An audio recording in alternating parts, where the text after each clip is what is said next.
Hello, I'm Isaac Hayes III, founder and CEO of Fanbase. Listen to what I'm about to tell you.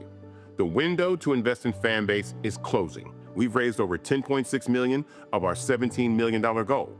That means there's room for less than 6,370 people to invest in Fanbase for the average amount. The minimum to invest in Fanbase right now is $399. That makes you an owner in Fanbase today. Go to startengine.com/fanbase to invest. Why? Because current social apps have taken advantage of users for far too long, with content suppression, shadow banning, harmful racist content, and no real tools for monetization and equity. Fanbase has over 1.4 million users and counting, allowing anyone to reach all their following and monetize their content from day one. Social media is the new TV, and whoever owns the apps that distribute that content have the opportunity to own potential billion-dollar companies. While big platforms with uncertain futures are failing to serve their users, Fanbase is stepping up to fill the gap. Don't wait until it's too late. Invest now, invest for yourself and your future. Go to startengine.com/fanbase and own the next generation of social media.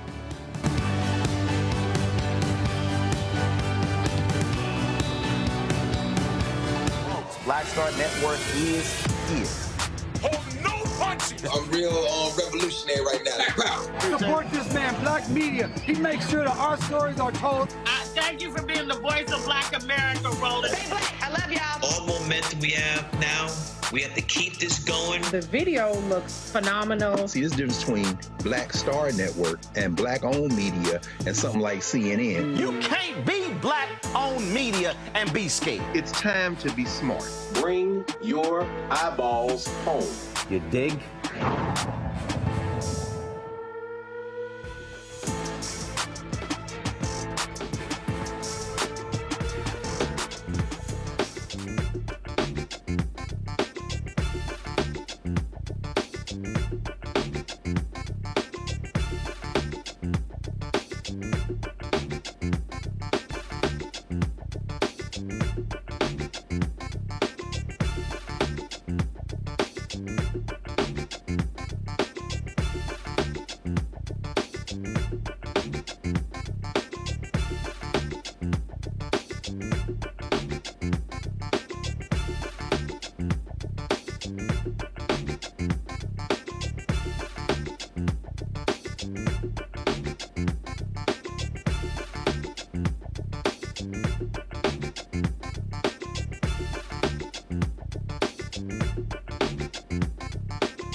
Folks, today is Thursday, July 17, 2025. Coming up on Roland Martin Unfiltered, streaming live on the Black Star Network.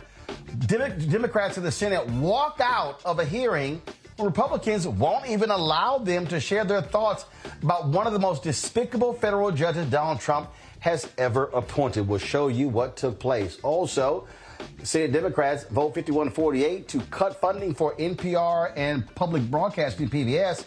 Republicans are ecstatic because they've been crying about, oh my God, they're so against us for so long. They're idiots. Also, how dumb is Donald Trump's prosecutors?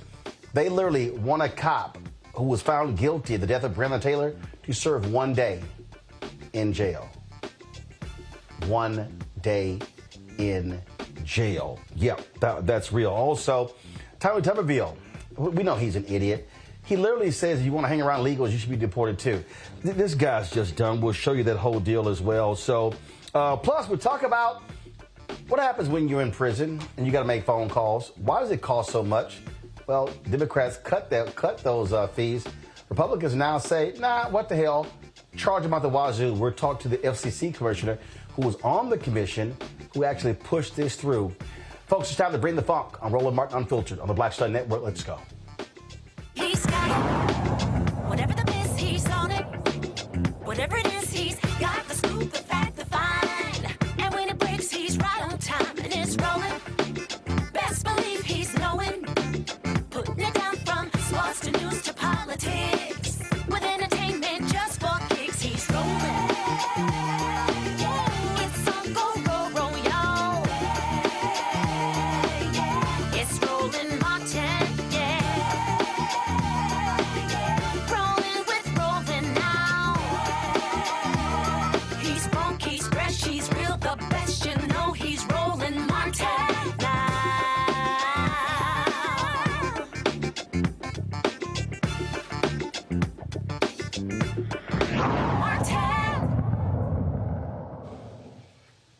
I've told y'all many times Republicans don't give a damn about rules or customs. They do whatever it is they want to do. And today, in the Senate Judiciary Committee, same thing happened. Normally, when you vote on advancing judges, both sides get to talk. Republicans are like, you know what? We don't want to hear what y'all have to say. That pissed off Democrats.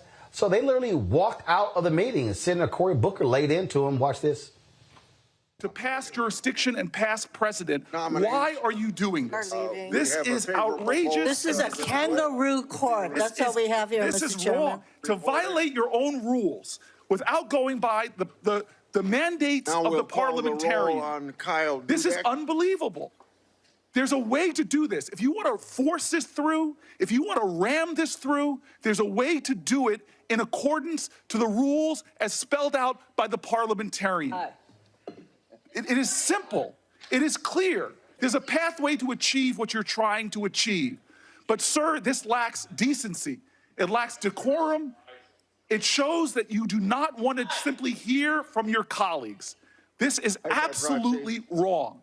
And, sir, this is to me one of those moments where we are not showing common respect for each other on both sides. I have sat here when we were in the majority and listened to my colleagues' arguments, listened to their passionate statements, and then we voted.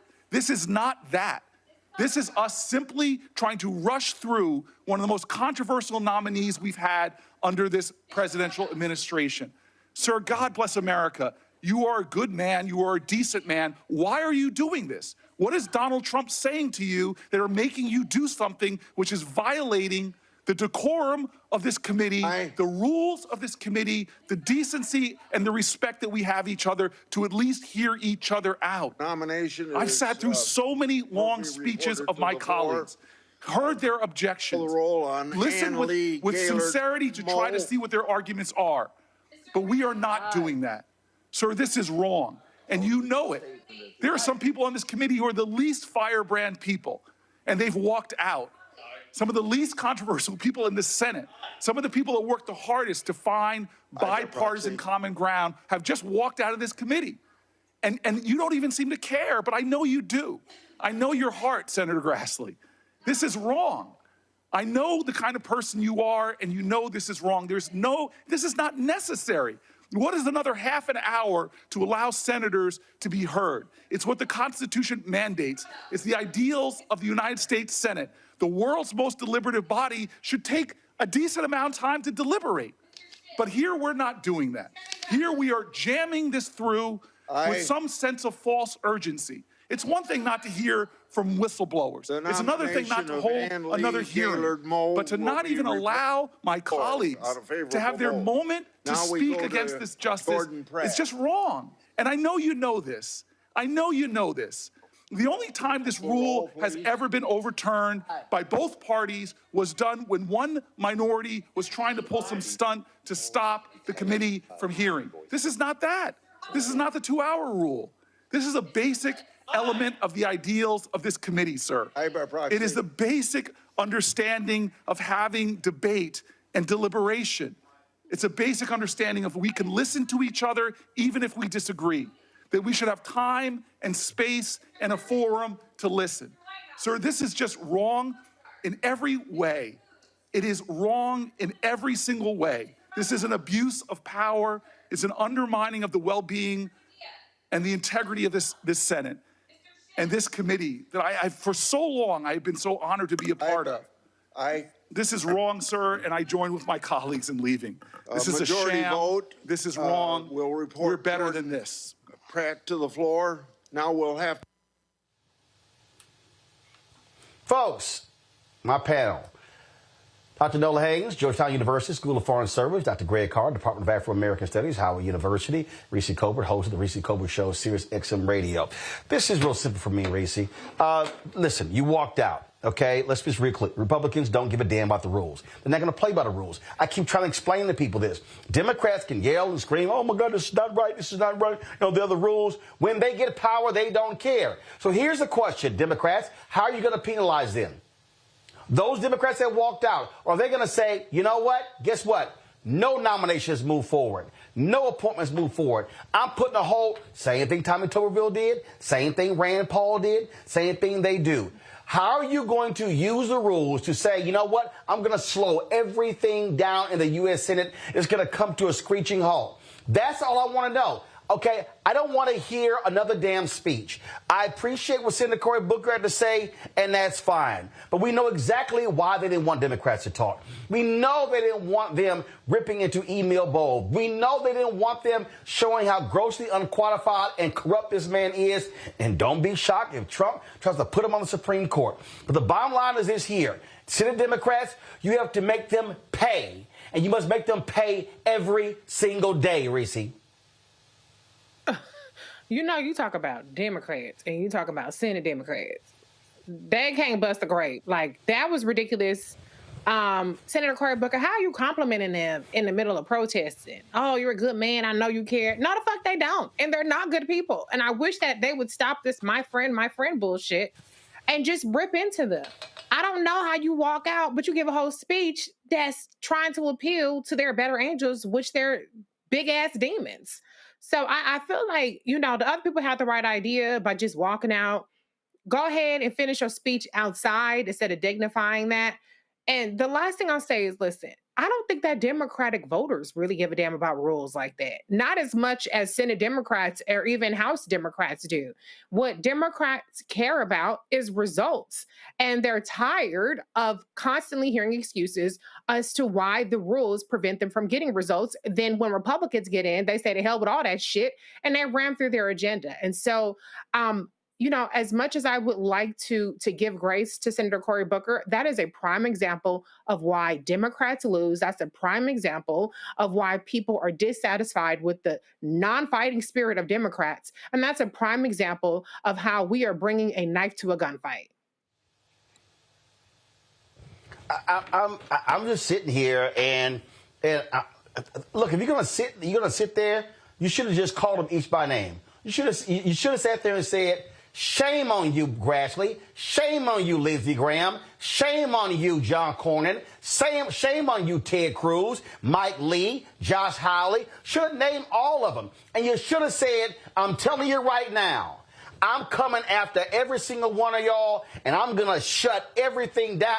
I'm sorry. If you're not going to retaliate, Nola, All you're doing is just flapping your gums.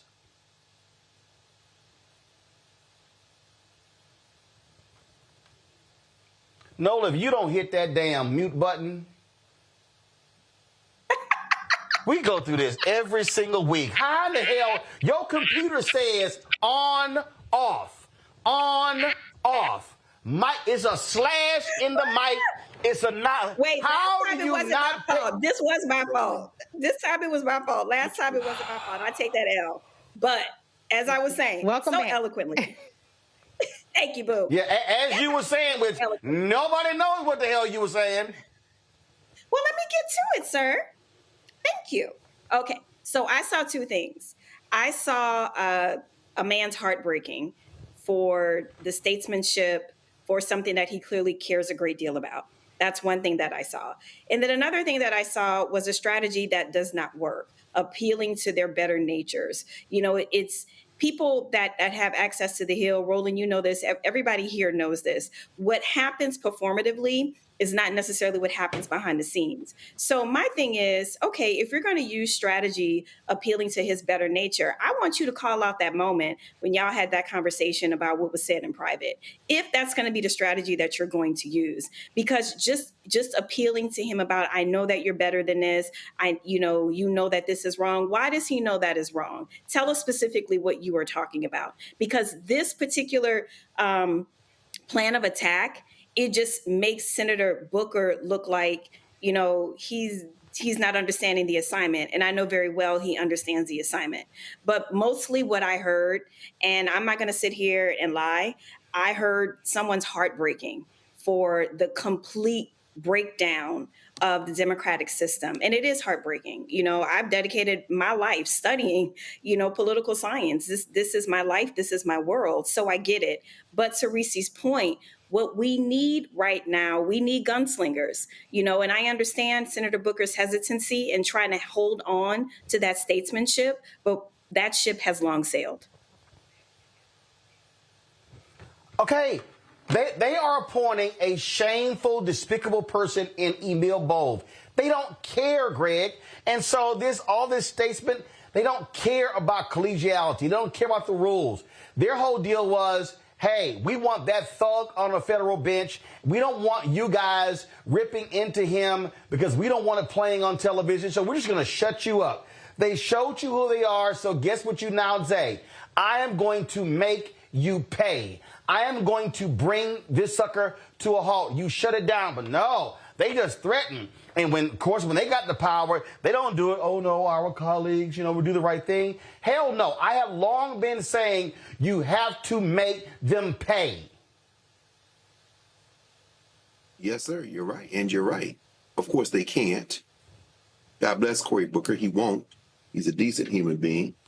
Chuck Grassley, on the other hand, a hard white nationalist, who is, I think his last birthday was 150,000 years old, who is being eviscerated in his home state of Iowa at the town halls, who doesn't appear to know where he is most of the time, but who is functioning very efficiently as a tool of open white nationalism. Of course, he's going to ignore Cory Booker. They can't stop this right now. Emil Bove is a particularly nasty piece of work, a failure as a lawyer, who has been put in place exactly for the reason that you mentioned earlier, which is ultimately to be advanced to the Supreme Court of the United States, which is where the real fight will be. The names you listed, Roland, on the U.S. Senate Committee on the Judiciary, if there's a parallel at all, it's not perfect, but it's close enough, it's House Oversight.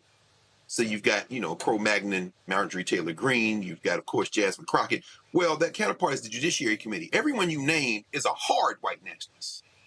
You know, Lindsey Graham, the completely supple, soft, compliant Lindsey Graham. Mike Lee, Ted Cruz, hardcore white nationalist. Young Josh Hawley, who is now this feckless man trying to claw back some of the Medicaid that he voted to take away. Now he wants to bring it back. Tom Tillis, who straight ass quit rather than face his Lord and Master, Jesus Trump.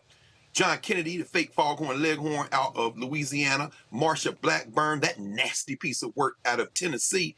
Eric Schmidt, a straight fascist ideologue out of Missouri. Katie Britt, whose stupidity is only surpassed by her colleague, Mr. Coates Tuberville out of Alabama, and Ashley Moody, young Ashley Moody out of Florida. Their job is to be the hardcore white nationalist intellectuals' tip of the spear when it comes to the evisceration of the judiciary. They had one job and one job only, which they achieved today, which is get Emile Beauvais, the man who let Eric Adams off the hook in New York, the man who lost every damn case he's been in defending Trump, including the one in New York.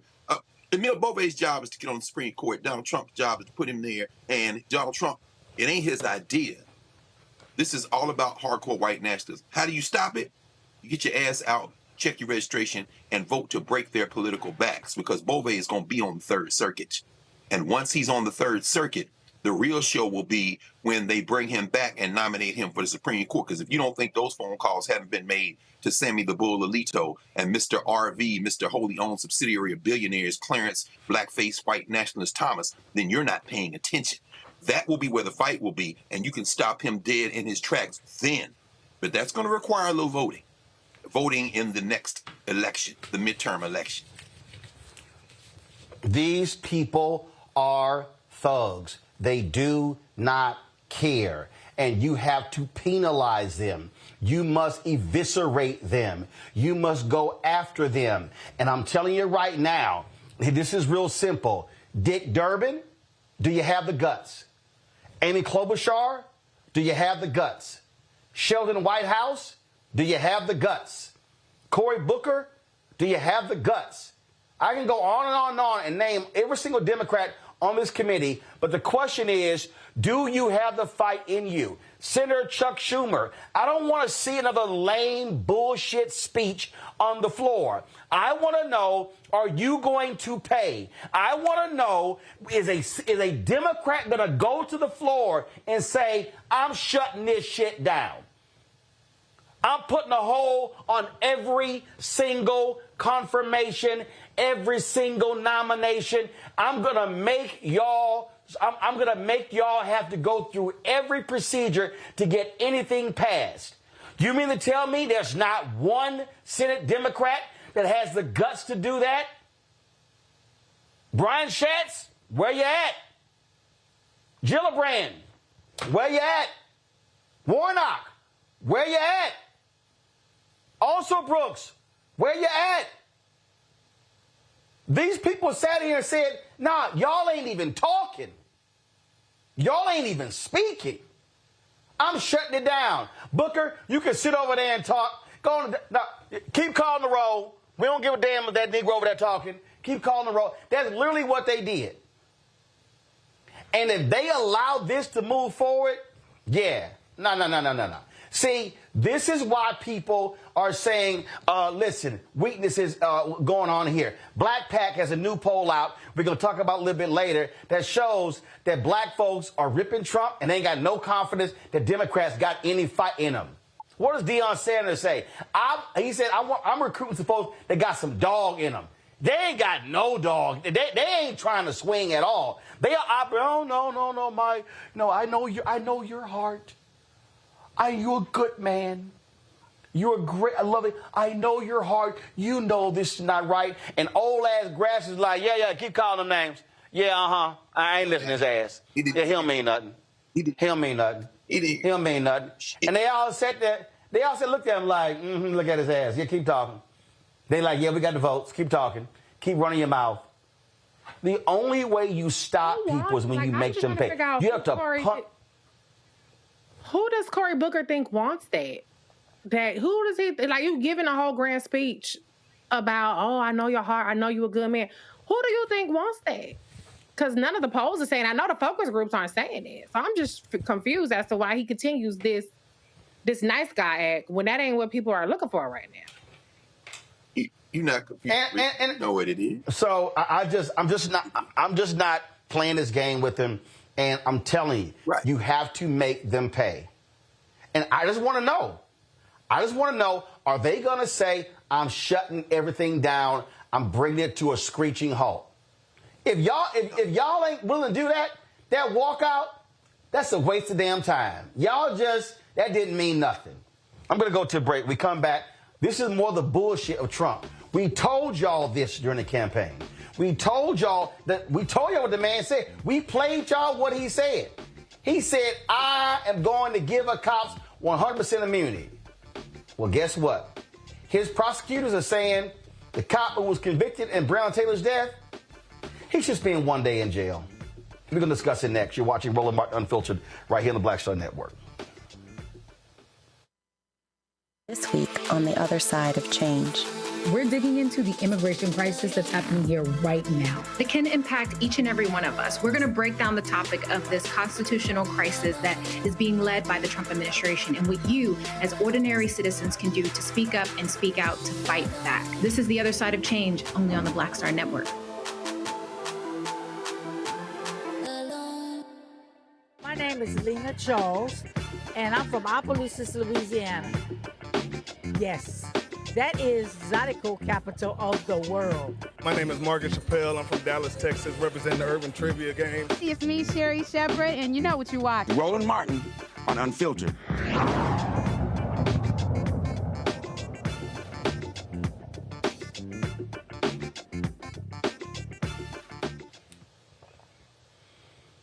All right, folks, after 5 years, the Department of Justice is recommending that a former police officer in Louisville, Kentucky, who was convicted of violating Breonna Taylor's civil rights when she was shot and killed by cops in 2020, serve just 1 day in jail. 1 day. Brett Hankerson, a former Louisville officer, was found guilty last year on one count of depriving Taylor of her civil rights after firing multiple shots through a bedroom window during a botched police raid. The proposed 1 day sentence would amount to time served, meaning Hankerson would not return to jail. Spent 10 months in jail.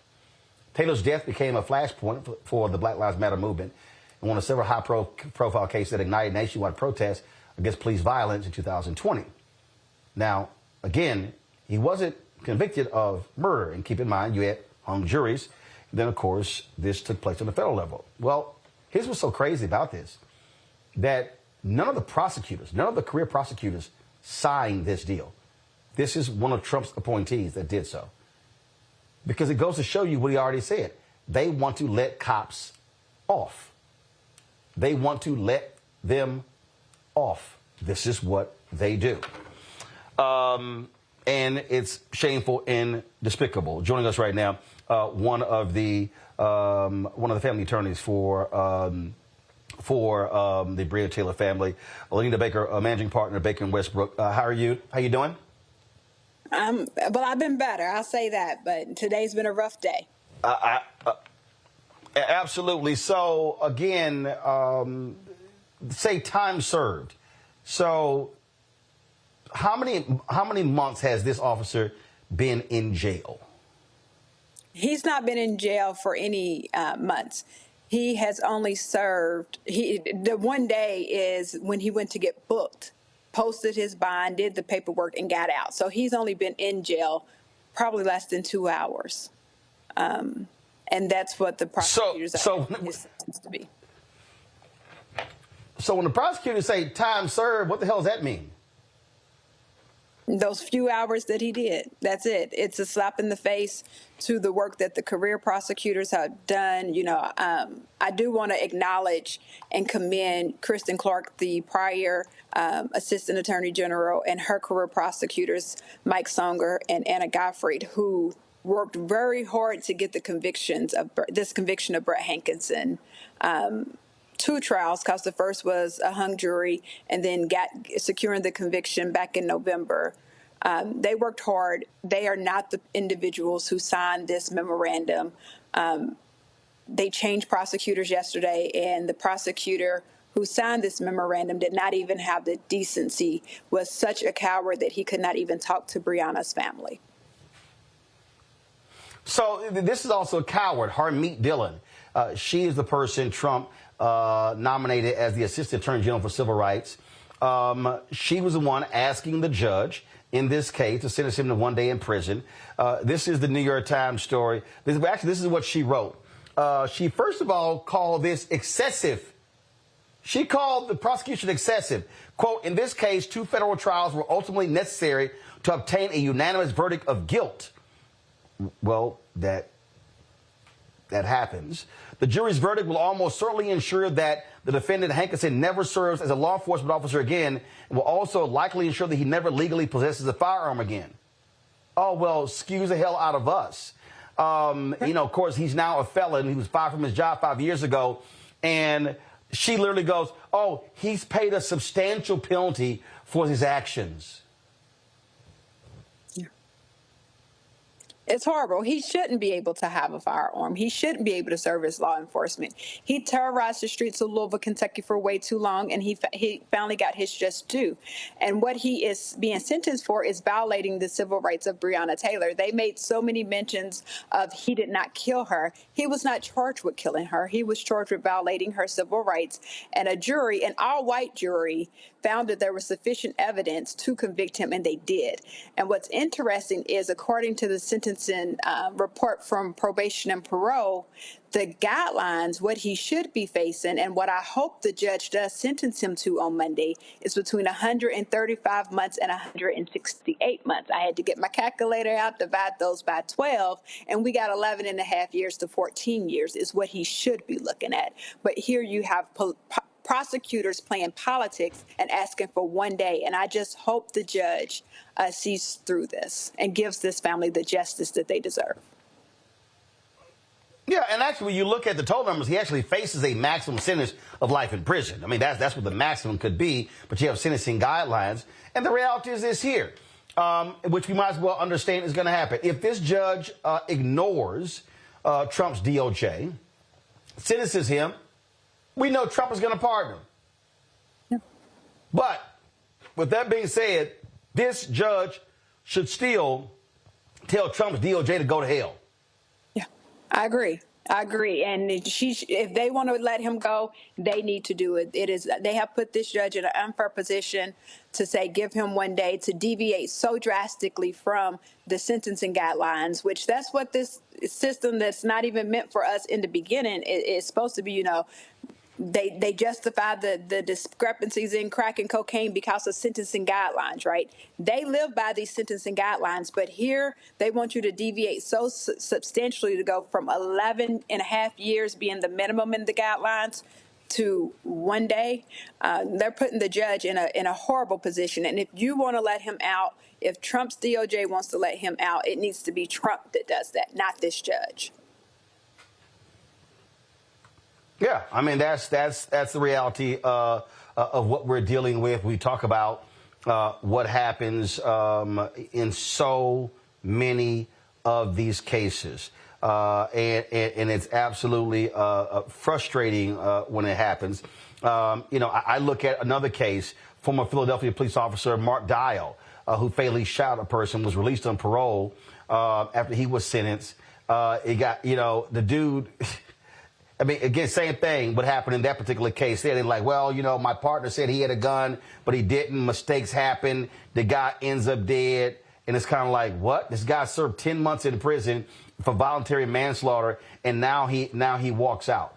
I mean, this is what goes to show what people are fighting about. This also says what happens in this country, where you have these folks on the right. They do not believe cops should pay any price for what took place. So whether it is Hankerson, whether it is Mardal, they don't care.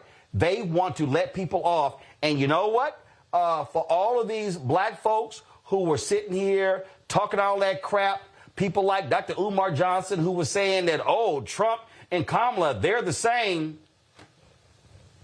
Do you actually think President Kamala Harris's DOJ will be recommending 1 day in jail for Brett Hankerson? I don't think so. Yeah.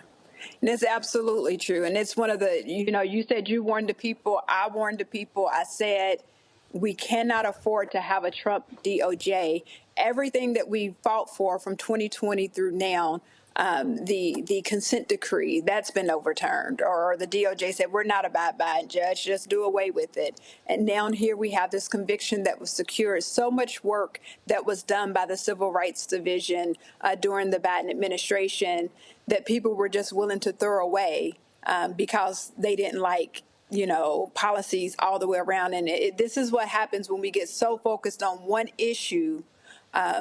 those things that we've been fighting about get thrown to the side, and criminal justice, holding the police accountable, that Kristen Clark's Civil Rights Division did just that. And this DOJ is now doing everything that they can to undo everything that she worked so hard to secure and to protect Black and brown people. Yeah, absolutely. And it's sad, it's despicable, and people just need to understand that when we spent so much time talking about the importance of voting, and then you had all of these idiots, tangibles, what are tangibles? Well, guess what? Kristen Clark, being the head of the Civil Rights Division, the Department of Justice, that was a damn tangible. Getting these convictions, Ahmaud Arbery, Breonna Taylor, some of these, that was a damn tangible. But those same people are silent as hell right now. They are real silent right now about stuff like this. They're real silent about Trump getting rid of the consent decrees. They're real silent about all these actions that they're taking that are anti-Black, but these are so-called hotep Black conscious folk. That's what they claim to be, but they're silent right now. And then they say, oh, well, y'all were just saying that stuff because, well, we didn't think it was going to happen. Well, guess what? And we're only 6 months in.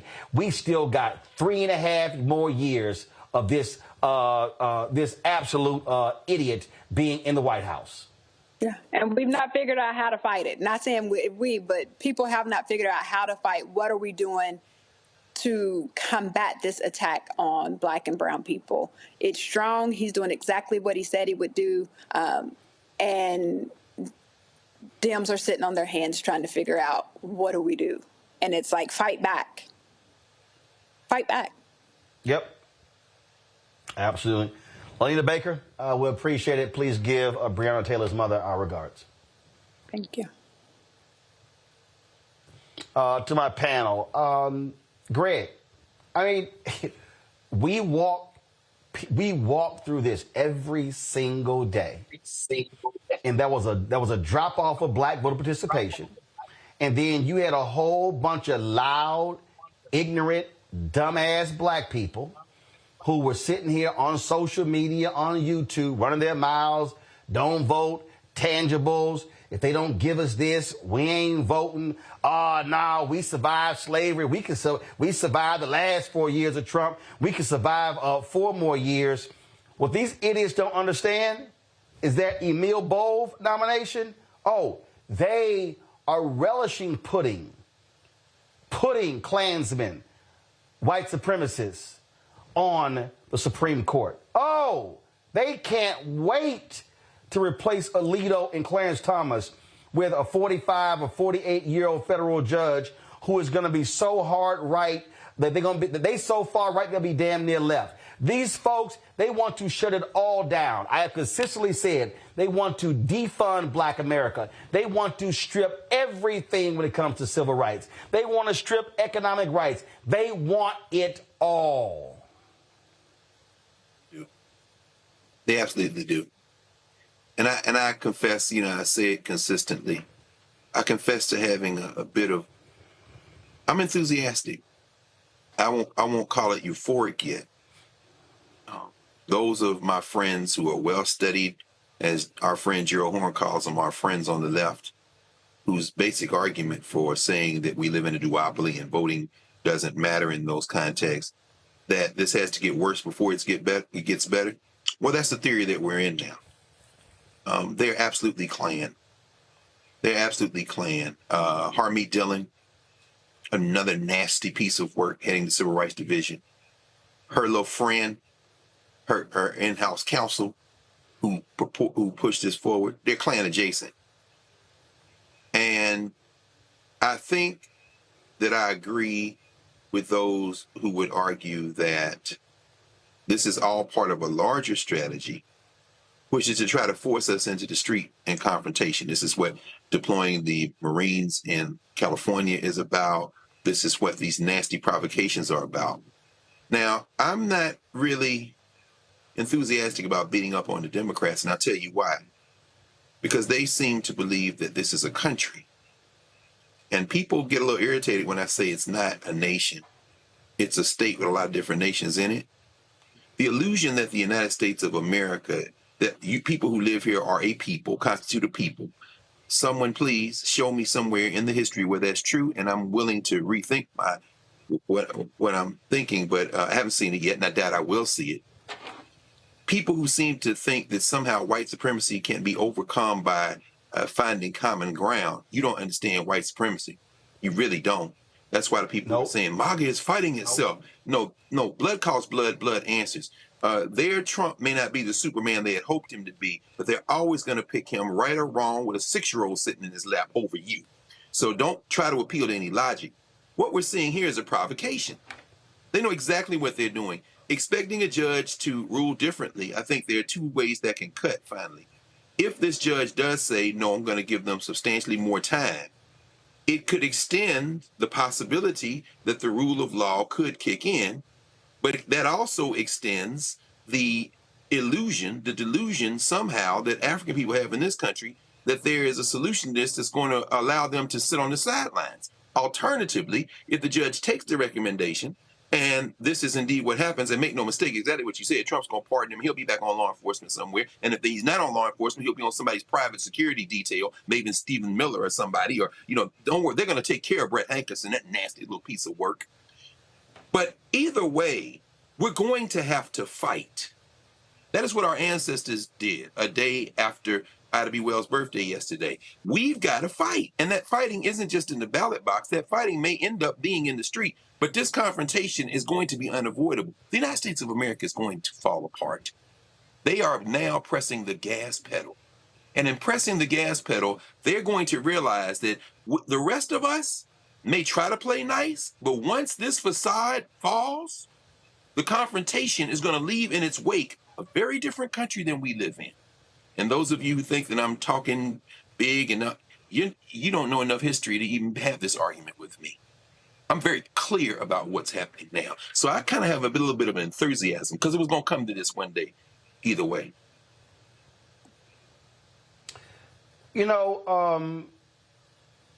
Reese, and I've seen this in other group chats. Folks like, oh, they're trying to bait us, But you know what? Whether folk want to own it or not, when them Latinos fought back against ICE, people responded. See, we know he wants to invoke the Insurrection Act. We know this. But they are counting on people being afraid. They're counting on people being too scared. And if there was ever a moment where they have to be met with massive protests, this is that moment. But it cannot be gathering just for the hell of it. It has to be not, well, we're going to be in this city or we're going to have this protest. No. It has to be a strategic protest that is around voting. See, you've got mayoral elections in New Orleans in the fall. You've got the Virginia House and Senate race. You have to make them pay politically. And so you must be utilizing protests that, first of all, mobilizes people. Then once you mobilize them, you organize them, and now you direct them to a certain thing. But these people cannot believe that they have a free license to do what they're doing. And they do have a free license to do what they're doing. Debate was November 5th. The fuck? They literally put out a 900-page document that said they were going to do all the shit that they're doing. Project 2025.Observer says they're 61% complete with their DOJ objectives, one of which being undoing the consent decrees that related to Breonna Taylor, that related to George Floyd and Ahmaud Arbery, and Tyree Nichols down in Memphis. So they already know they can do exactly what the fuck they doing, because who gonna check them? They pulled our punk card in November, and 89 million people stayed home. Donald Trump ran on giving police officers immunity. He said the same shit in front of you, Roland, and ABJ. Oh, the one with the water. He never backed down off it. He never lied about what he planned to do. He said it was going to be open season on Black people. When he got in, one of the first things that he did was pardon an officer in D.C. who killed a black person. His DOJ has been letting cops who have been convicted of crimes out of jail, off the hook. And this is another example of it. Republicans have been saying forever that your black life doesn't matter. Breonna Taylor was 26 years old when her house was raided based off of a faulty warrant, faulty surveillance, shot into like guns of the Navarone. And this DOJ under Trump has said that her life is worth one day. That's it. That's the trade-off between 60 plus years being taken off her life and the life of a white cop. One day, a minor inconvenience for him. But this is who they told us who they are. This is who they told us what they were going to do. And we allowed it to happen, along with MAGA, who voted for it enthusiastically, along with people who stayed home. We had the capacity to say, hell no, we're not going back. That was Kamala's slogan. We're not going back. And what do? We had lower turnout and lower support for Kamala Harris than even Hillary Clinton got. And I heard super predators a million times when Hillary Clinton was running, and yet Kamala Harris got less votes. So they know that they can do what they're doing. I don't think it's a provocation. It is y'all ain't gonna do shit. And they might just be fucking right. Nola, when you sit elections out, you get what you get. And for the people who go, oh my God, I didn't think it was going to go this far. I mean, again, you can't say they didn't tell you. They said it. We warned people. Yeah, y'all shilling. Yeah, y'all know who y'all are. Y'all know. If I had to do a roll call of all them Simple Simon Negroes, yeah. If I had to, don't get me started. I could run the tables on Vicky Dillon, Boyce Watkins, Tariq Nasheed, Umar Johnson, Philip Scott. Oh yeah, Black Authority. All y'all. Look at them, they shilling. Look at them, they shilling for the Democrats. They just shield. Yeah, look at y'all just shit. But ask Breonna Taylor, mama, how she feel today.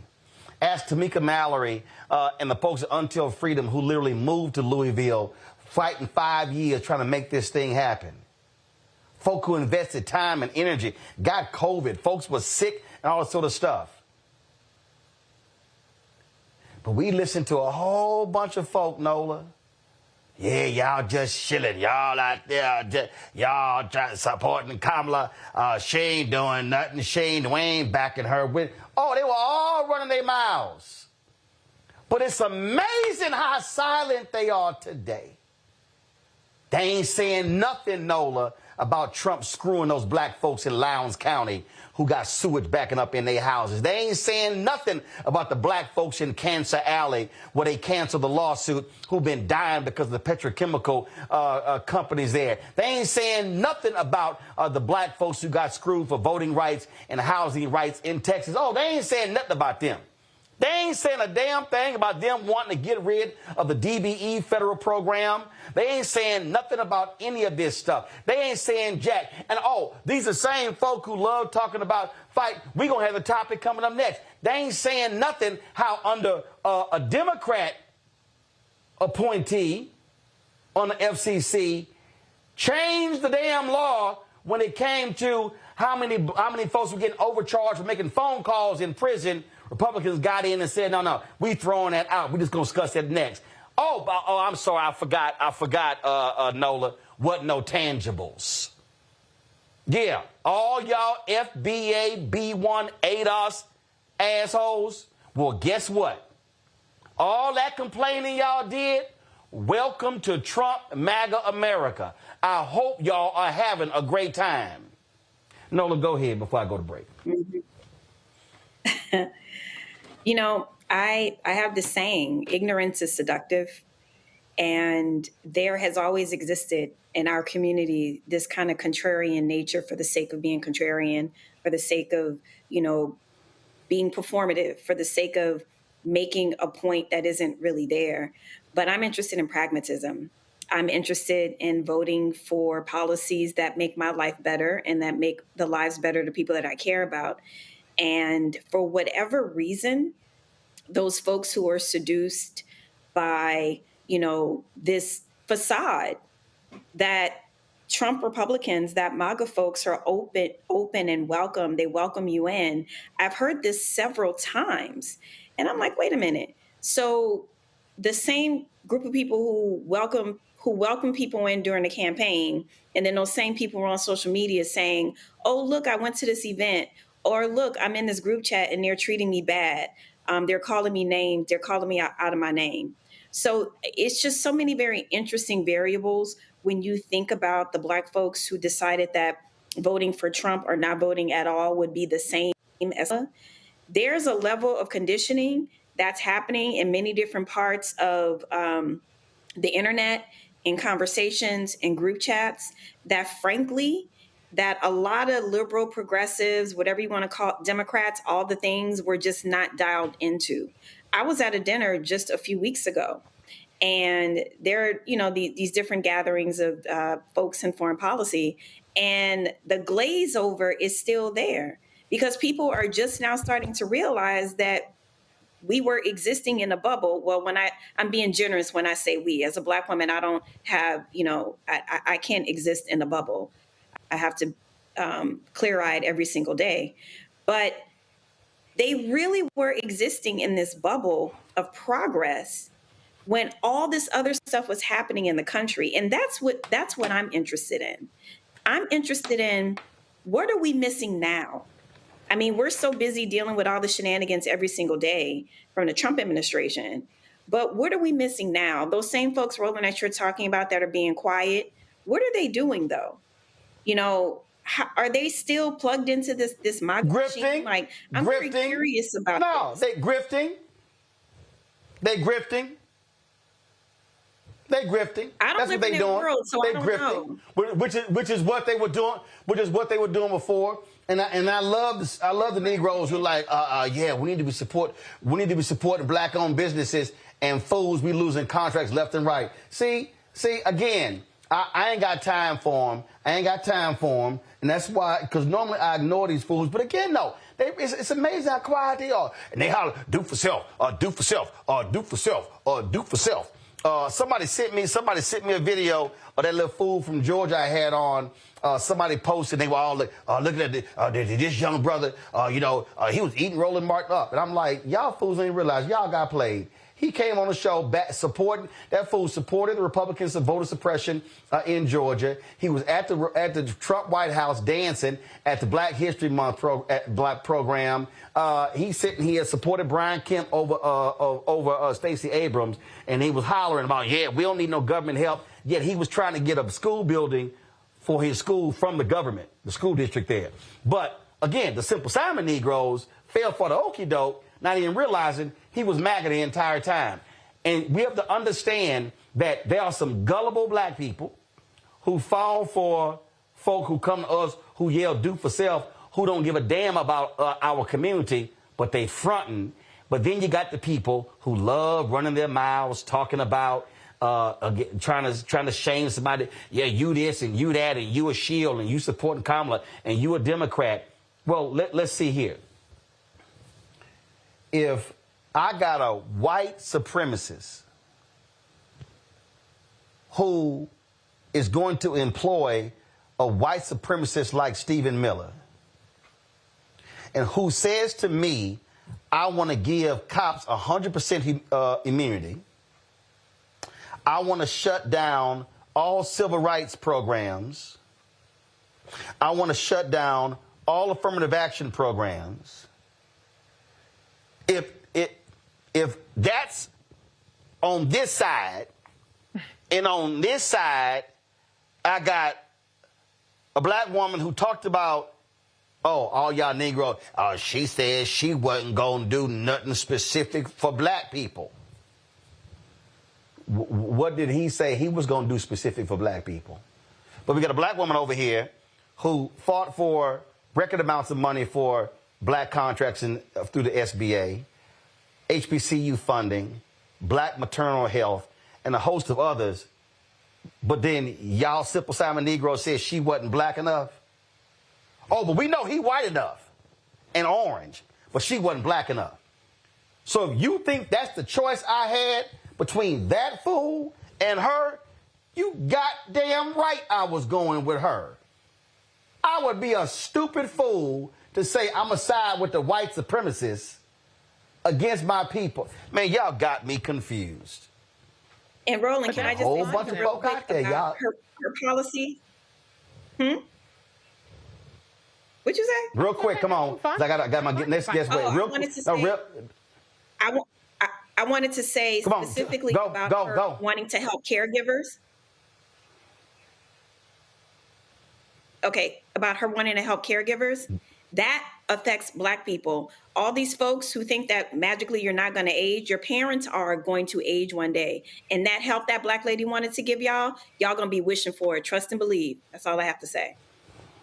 All right, we're going to go to a break.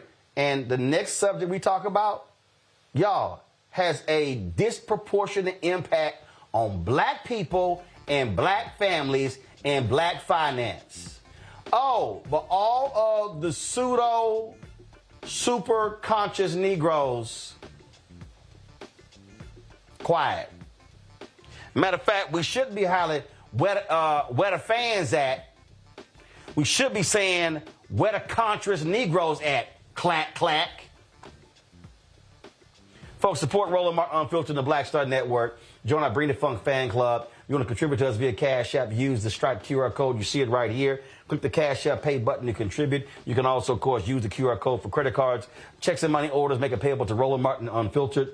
Send it to P.O. Box 57196, Washington, D.C., 20037-0196. PayPal's R. Martin Unfiltered, Venmo RM Unfiltered, Zelle, Roland at RolandSMartin.com, Roland at RolandMartinUnfiltered.com. Back in a moment. Next on the Black Table with me, Greg Carr. We look at one of the most influential and prominent Black Americans of the 20th century. His work literally changed the world. Among other things, he played a major role in creating the United Nations. He was the first African American and first person of color to win the Nobel Peace Prize. And yet today, he is hardly a household name. We're talking, of course, about Ralph J. Bunche. A new book refers to him as the absolutely indispensable man. His lifelong interest and passion in racial justice, specifically in the form of colonialism. And he saw his work as an activist and advocate for the Black community here in the United States as just the other side of the coin of his work trying to roll back European empire in Africa. Author Cal Rostiala will join us to share his incredible story. That's on the next Black Table, here on the Black Star Network. This week on The Other Side of Change. We're digging into the immigration crisis that's happening here right now. That can impact each and every one of us. We're going to break down the topic of this constitutional crisis that is being led by the Trump administration and what you as ordinary citizens can do to speak up and speak out to fight back. This is The Other Side of Change, only on the Black Star Network. On the next Get Wealthy with me, Deborah Owens, America's Wealth Coach, Black women are starting businesses at the fastest rate than any other segment. However, finding the funding to build them is challenging. On our next Get Wealthy, we're going to talk with author Catherine Finney, who wrote the book, Build the Damn Thing. And she's going to be sharing exactly what we need to do to achieve success in spite of the odds. As an entrepreneur of color, it's first, building your personal advisory board. I think that's one of the things that's helped me the most. The personal advisory board are the people who are in the business of you personally, and want to see you succeed. That's right here on Get Wealthy, only on Black Star Network. What's up, everybody? It's your girl, Latasha from the A. And you're watching Roland Martin Unfiltered.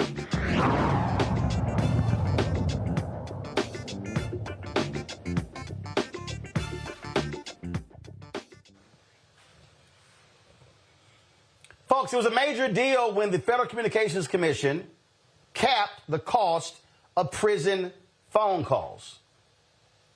That happened when Democrats had a majority on the FCC. Well, Republicans are now in charge. So you know what they said? We're going to go ahead and postpone that, at least for a couple of years. So let's keep allowing these companies to make all this money. Mignon Clyburn was the FCC Commissioner who pushed this in a serious way. Took a lot of effort to get this passed. She joins us right now. And this got to piss you off. All that hard work, and not just the hard work. People don't understand how families are being utterly ripped off by these prison phone calls, Mignon. Roland, first, it's good to be here. It's good to see you, but not for this reason. You're absolutely right. We thought we had done it all. We thought we had checked every box, every complaint people had about the FCC not having jurisdiction because it's a federal agency, and we have no right to tell the state jails and prisons what to charge. What did we do? We lobbied and lobbied in a legal way for an agency, and others got out there and went to Congress and said, please pass a bill. Guess what? Congress passed a bill.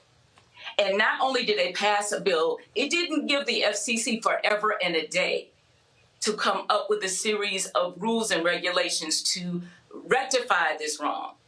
It said you have up to 2 years to do so. So April 1, these rates went into effect. And June 30th. Well, and Mignon, what happened here was a small group. I'm reading from the Prison Policy Initiative. I'm going to pull this up in a second to show folks. A small group of sheriffs complained about this, and they got the FCC to do this.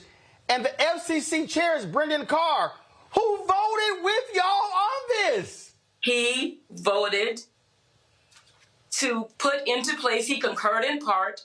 He did mention he had some concerns, but yes, he did vote for this direction.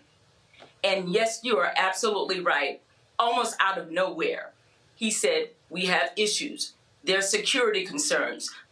There are issues that honestly, Roland, each and every step we took addressed all of the issues that the people who are complaining now, mostly those who have an economic stake in this, are bringing to the fore. And I just, honestly, I was quiet for a couple of weeks because I was just so devastated over this decision. We did everything by the book. We did cartwheels to ensure that we had jurisdiction. We had an open process that took almost 2 years to let every single person have an opportunity to weigh in, including the sheriffs, including these companies. And we struck a balance just about as perfect as it could get, to have rates as low as 6 cents a minute, to ensure that they weren't bringing in all of these phantom, I call them, unjust and unreasonable charges on top of that. Because keep in mind, some of these companies who are providing these services aren't just providing services for telephone. They're doing the commissaries and the like. And on and on and on, we're seeing this economic exploitation that for one moment, for less than a couple of months, we thought we were in the driver's seat. And here we are, someone who is defying Congress. Congress passes laws, not the FCC, but this person said he's going to put his thumb on the timepiece and said, we up to 2 years, we're going to look at and address the issues that we've been looking at and addressing for more than 20 years, Roland. So here's what's crazy to me. And again, I'm having issues with my iPad, so I can't pull this up. But it says that in large part, the move is a response to a small group of sheriffs who have lashed out in reaction to its 2024 order. Maybe I can do it now. Here we go. Before the order, companies had been able to offer commissions I need people to listen, commissions and other kickbacks to agencies they partnered with, which drove up the prices of phone calls for consumers. The 2024 order barred companies from offering almost all kickbacks and commissions. In retaliation, a handful of sheriffs, most notably the sheriff of Baxter County, Arkansas, have said they will no longer offer phone calls at all. So basically, this sheriff says, oh, if I can't get kickbacks for the high phone calls, damn y'all can't call anybody. And not only that, what's going on, these phone calls have literally been the lifeline. Because you know what also is happening in some of these jurisdictions? Families cannot go and visit.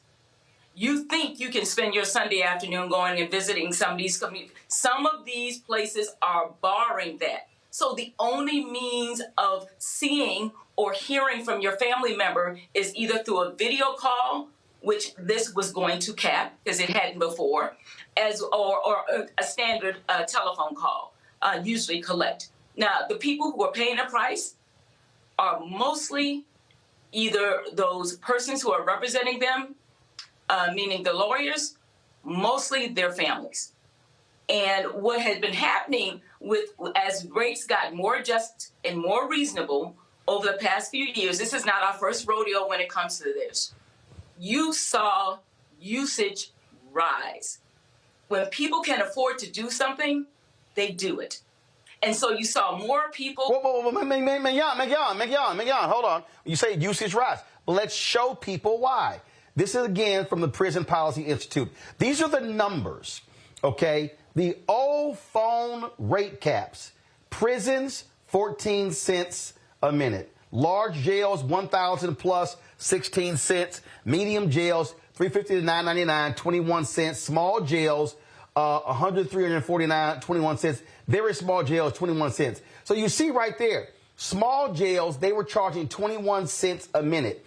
The new phone rates were 6, 7, 9, and 12 cents. The new video rate caps were 16 cents, 11, 12 cents, 14 cents, 25 cents. And so here's the reality that people need to understand. So what this means is that your loved one, you got somebody who's in prison. So if they were being charged 14 cents in the old rates, now they're being charged 6 cents. That means, Mignon, they can now call home twice as often.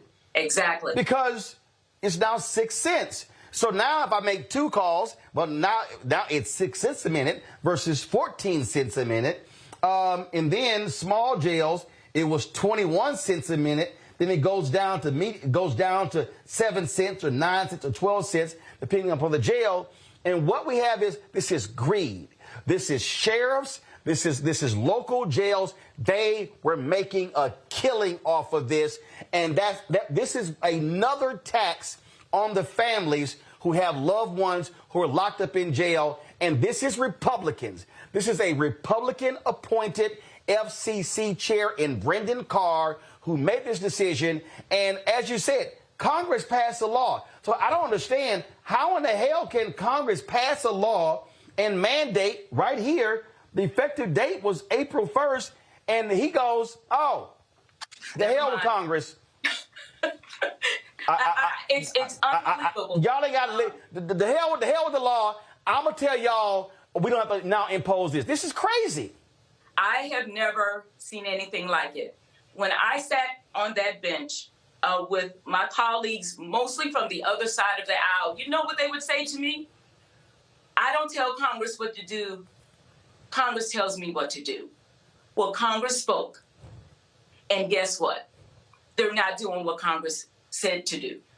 And I really do not understand this. It boggles my mind. The same people I sat next to who said we are to follow the law, not make the law. We are to interpret it strictly in a manner in which it was presented.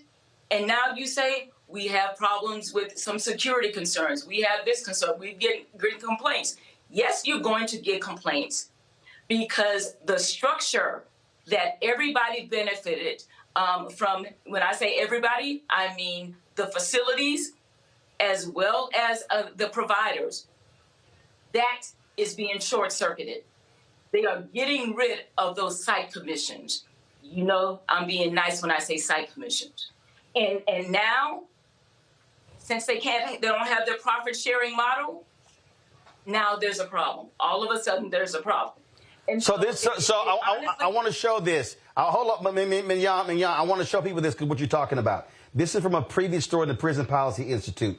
Y'all, watch this. The FCC's order takes the momentous step of prohibiting companies from paying most kickbacks, or in the industry's and FCC's terminology, quote, site commissions, to contracting agencies. Commissions, as we have written before, are a major factor driving up the cost of prison and jail telecom services. Counties and states choose their telecom provider based on which one will offer the highest commission payments, and companies offset the cost of paying these kickbacks by raising their rates. The new rules appear to restrict site commissions in all of their many forms, including, quote, donations of free technology or other gifts to the facilities. So basically, these telecoms were saying, hey, we're going to kick some money back to y'all. Y'all pick us. Y'all pick us. Don't worry about it. We're going to make them inmates and their families pay more. Roland, when we were growing up and hearing about government contracts, and some of your listeners will affirm, especially those in business, you know who got the contract? The lowest bidder. That is what we were accustomed to, because you were supposed to be looking out for our monies. That is clearly not happening here. The lowest bidder loses. And what does that mean? That means families lose. You're talking about, conservatively, 2.7 million children who have at least one parent incarcerated who cannot afford to speak with them. You're talking about, 70 to plus thousand people coming out of jails and prisons each year. And they go home as strangers because during the course of their sentence, they could not afford to speak. This is a problem that is bankrupting families. It is tearing families apart. You ask any teacher, he or she can almost tell you whose parent is incarcerated by the behavior of the child. This is causing incredibly terrible, horrific ripple effects in our communities. People can't afford to keep up their homes, and you see urban blight. People act like they don't know that these cost shifts, these things that are sucking out the economic viability of our communities. This is a glaring example, and to me, this is the biggest case of regulatory malpractice I have ever seen it. I cannot call it anything but regulatory malpractice. You take an oath. Before I go to my panel, Mignon, hold on. Before I go to my panel, I want people to show this here. Before you make that point, I'm going to go to my panel. So this is from the prisonphonejustice.org. I need y'all to understand when Mignon's talking about kickbacks, I need y'all to understand that this is the money. So this is a chart here. This is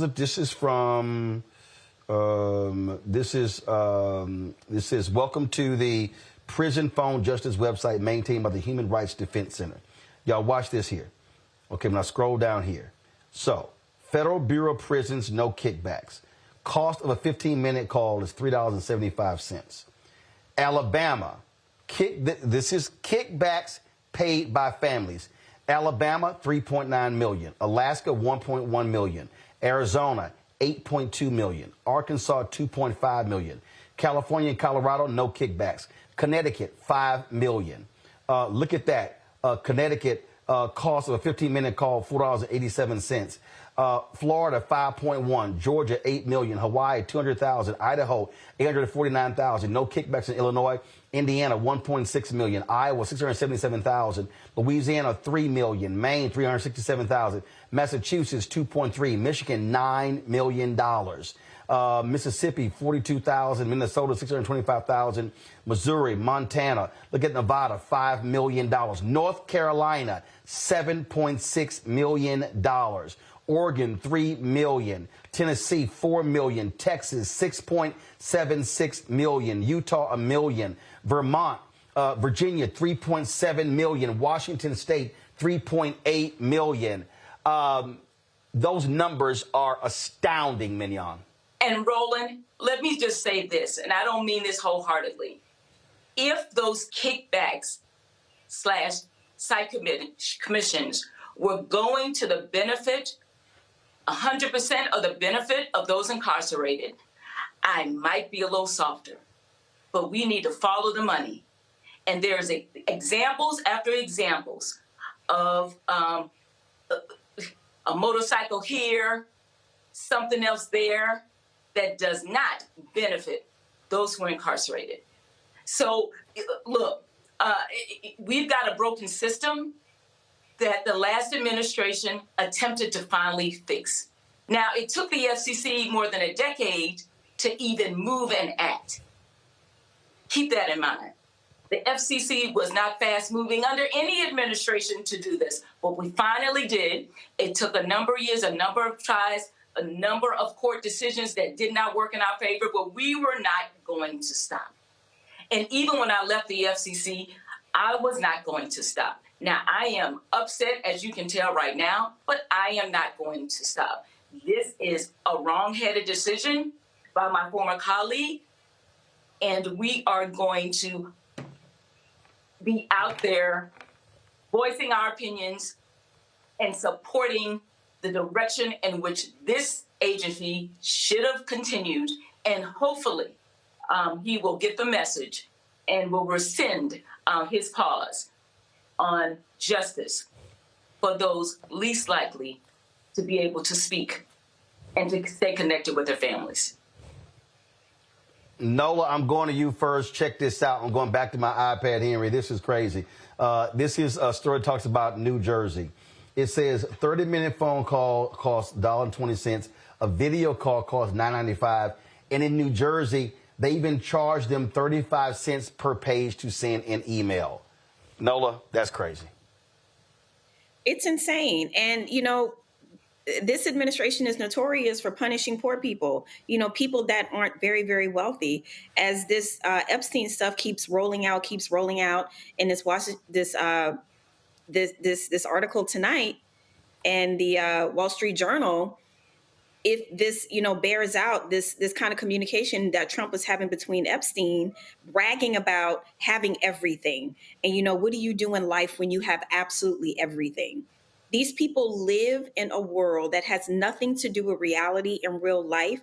And honestly, I'm at the point where I believe that this is kind of like their entertainment, that punishing people that are impoverished, punishing people that that need a little extra help, you know, that seems to be their form of entertainment, just like lynchings, when people would gather with their families and they would stand around the tree, take photos, take mementos. It really does feel like that. And you are charging people in prison who are already being punished. And then you're not only punishing them, you're also punishing their families even further.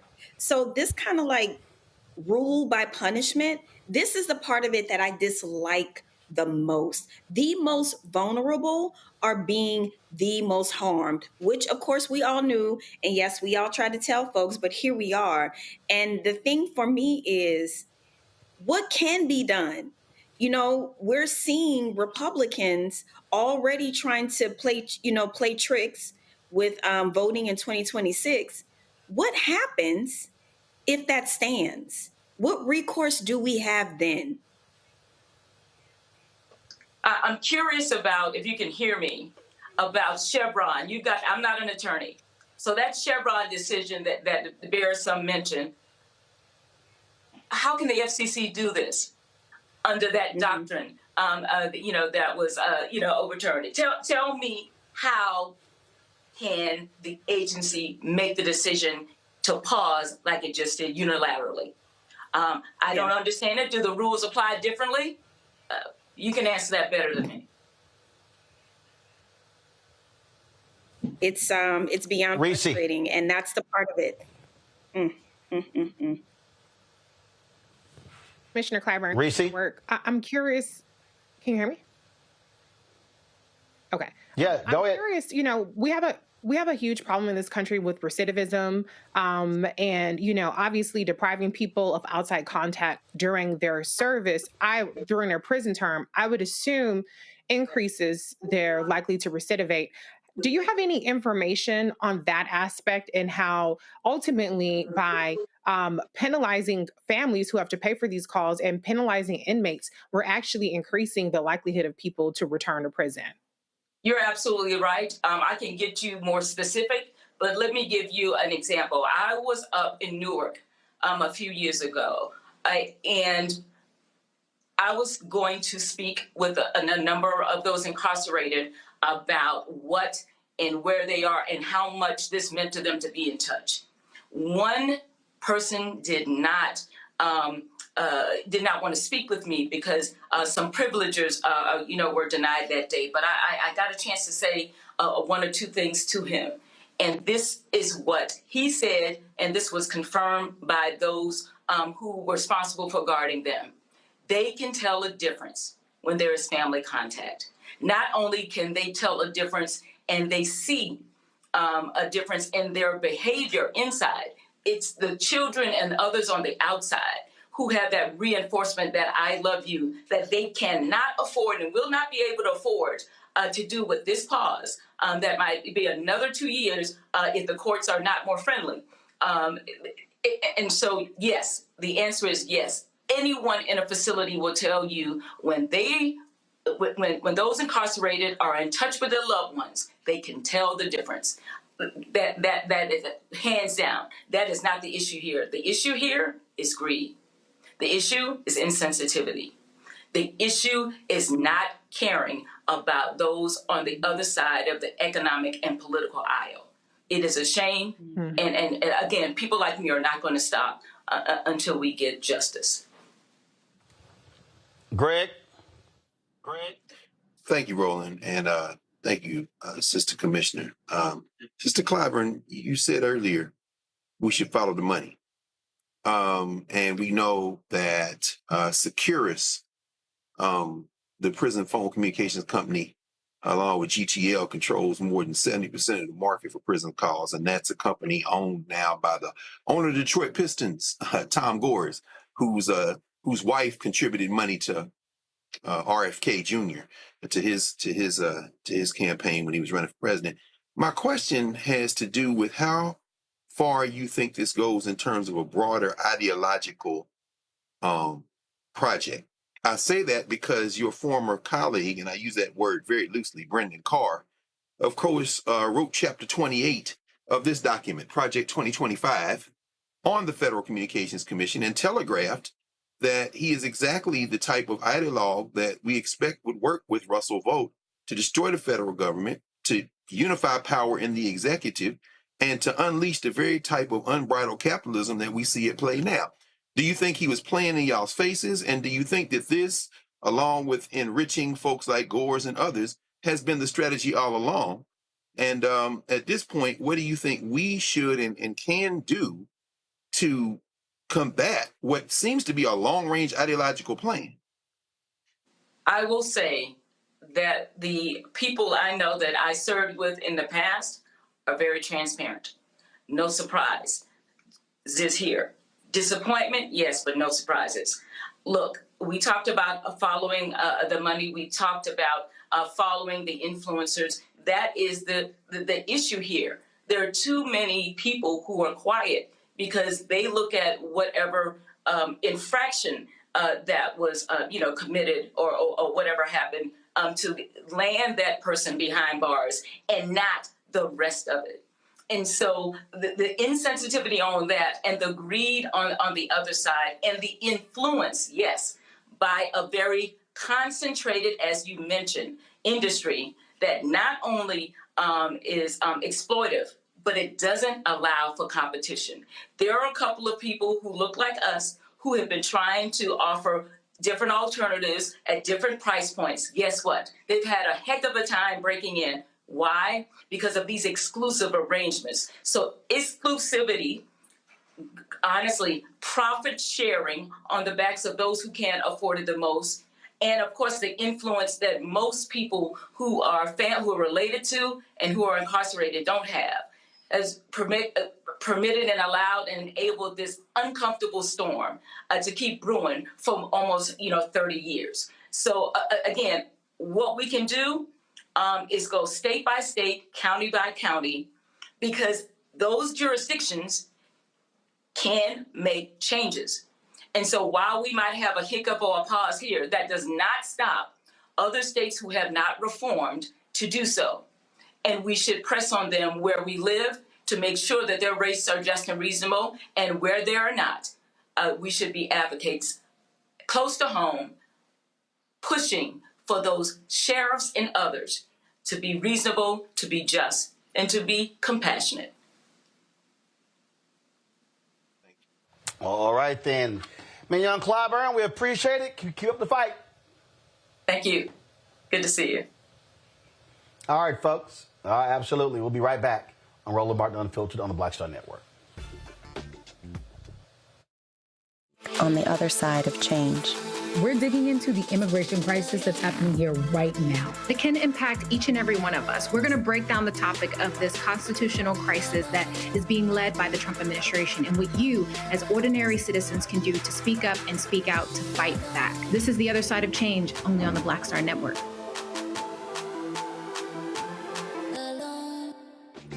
I'm Marissa Mitchell, a news anchor at Fox 5 DC. Hey, what's up? It's Tammy Roman, and you are watching Roland Martin Unfiltered.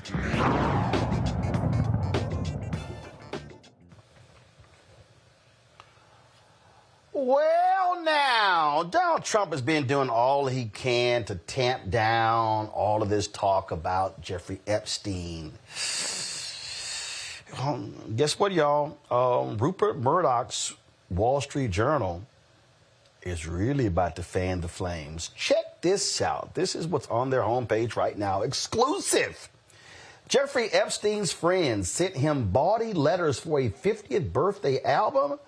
One was from Donald Trump. The leather-bound book was compiled by Ghislaine Maxwell. The president says the letter is a fake thing. Now, when you see, according to the Wall Street Journal story, it says that it was a hand-drawn letter of a naked woman, and Trump was called, he was really upset when they published this, and so, and then his name is underneath, and he's just really upset, and he threatened to even sue them. Ain't that something? So let me go ahead right here. This is what they say. It says, the letter bearing Trump's name, which was reviewed by the Journal, is bawdy, like others in the album. It contains several lines of typewritten text framed by the outline of a naked woman, which appears to be hand-drawn with a heavy marker. A pair of small arcs denotes the woman's breast, and the future president's signature is a squiggly Donald below her waist, mimicking pubic hair. The letter concludes, happy birthday, and may every day be another wonderful secret.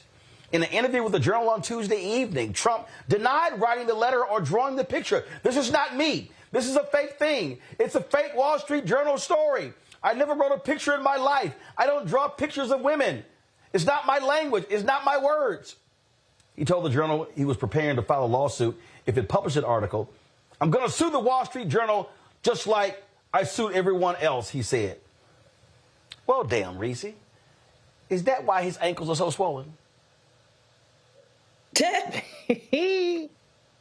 I don't know what the hell going on. He tried to say something or another I ain't never heard of. The skeletons is spilling out of the closet. This is Republican on Republican MAGA crime, because Wall Street Journal is definitely not the kind of place that you would tend to see these kinds of attacks on Donald Trump on. But Donald Trump has long been a degenerate. He has been a sexual, I won't say deviant, I ain't trying to get sued, but he has expressed behavior and been convicted of behavior related to his sexual activities, consensual or not. And so I don't know that this even necessarily moves the needle with the MAGA crowd, because they like the fact that they have a person in Donald Trump or in Pete Hegseth or in others who have blatant disregard for women, for sexual norms, consent, and who have fealty and nothing but adoration for rich and powerful men. And so this is actually on brand for Donald Trump. I don't even know why he's denying it, because it's part of the brand that put him in the Oval Office. Yeah, I mean, look, I don't understand. I don't understand, Nola, why Donald Big Ankles Trump is so mad. Leave ankles alone. That looks painful. That looks painful. Leave that man alone. Look. Matter of fact, if we go, they kept talking about Biden and Trump, who's in better shape. I mean, I take these Joe Biden ankles on top, them Trump's ankles on the bottom. He can touch the ground, and he can touch the ground. Go right ahead. Listen.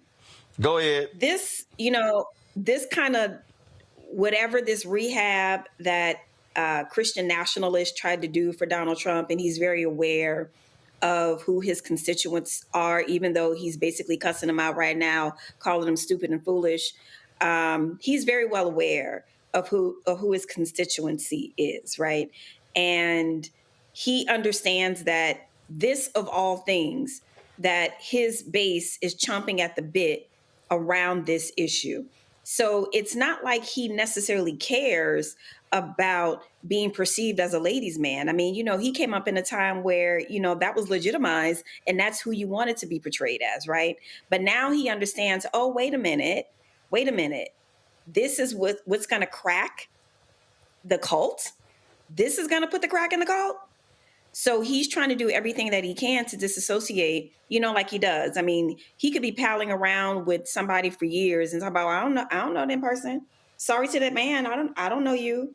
He's famous for doing that, but he can't do that here because he made campaign promises, many of which he has not kept. But this is the one thing that MAGA seems to be really, really interested in. And so he's going to do everything in his power, because the one thing he also knows is that 26 is coming up and things haven't necessarily gone to plan. So this is the one issue that he's going to spend an inordinate amount of time trying to backpedal his way out of. But this doesn't seem to be going away like the rest of the stuff, like with his little ear and the ketchup or blood, whatever that was supposed to be, like the other stuff that just disappears and go away.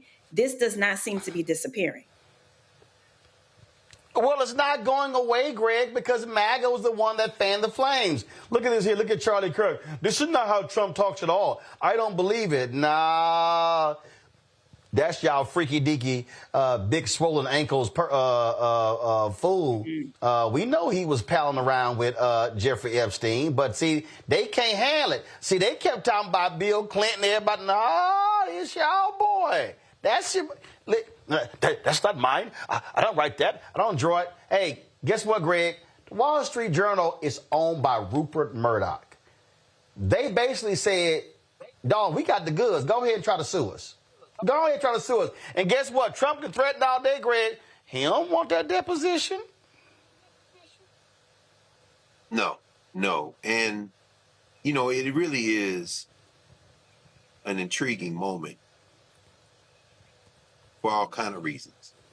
As we are talking here, I don't know what the state of Donald Trump's health is. I don't know what his ankles look like or his wrists. I will, however, take as an article of faith that every word that comes out of his mouth is a bold-faced lie.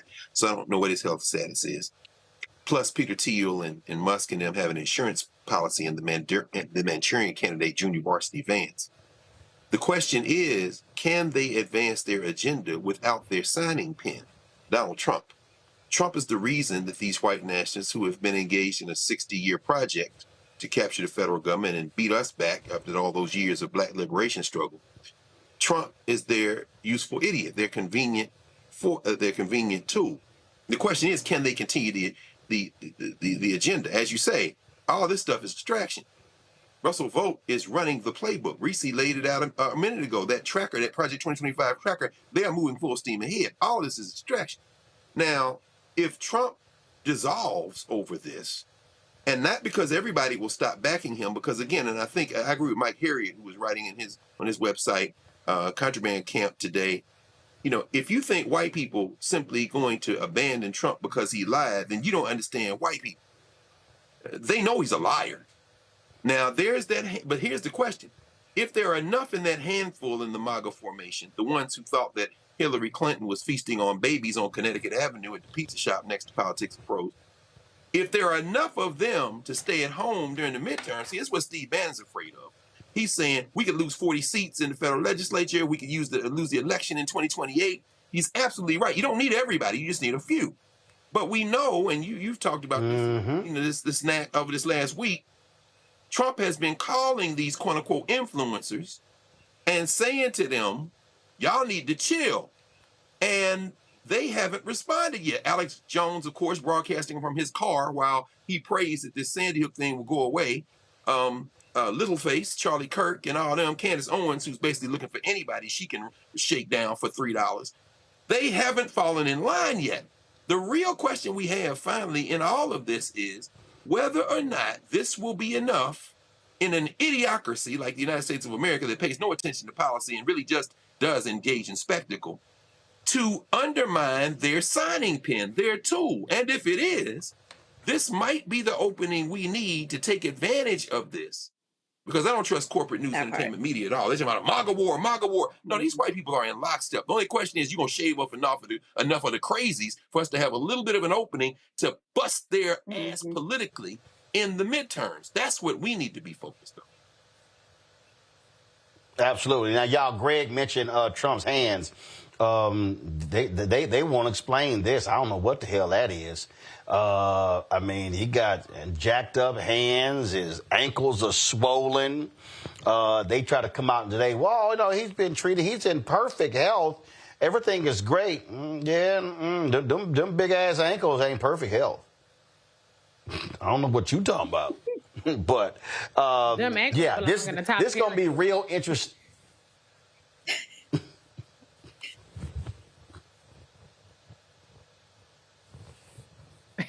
All y'all going to hell. I'm just saying, no fast food and dead meat. Just get his ankles. I'll be very happy to go. Yeah. If hell is where they're not, then that's just fine. I said if hell is where they're not. Oh well. That's just fine. As Elijah Muhammad say, we worried about hell after death.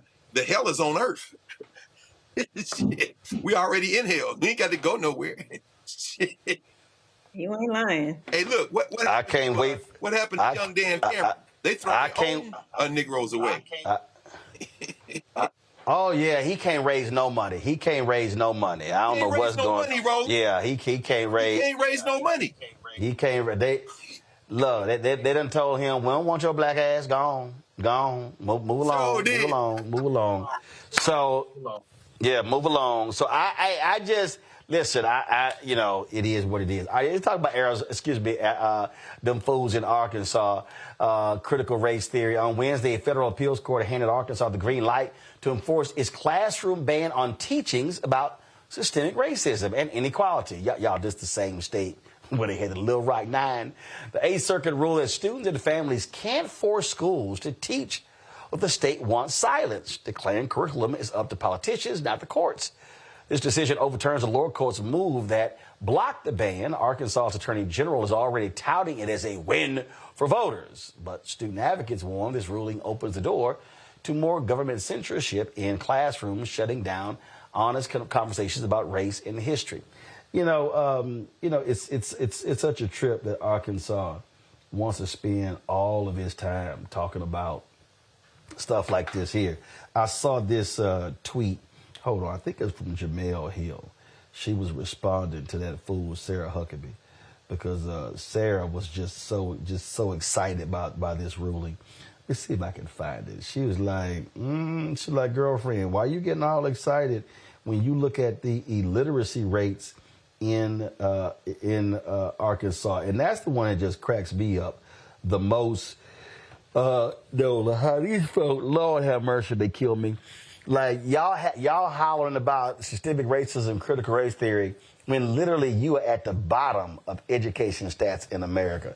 Y'all got some other stuff y'all might want to be focused on. You know, what's always been interesting to me about this argument, you know, I went to UCLA for undergrad, one of the homes of critical race theory. And critical race theory for legal education, for higher education is definitely at the college level.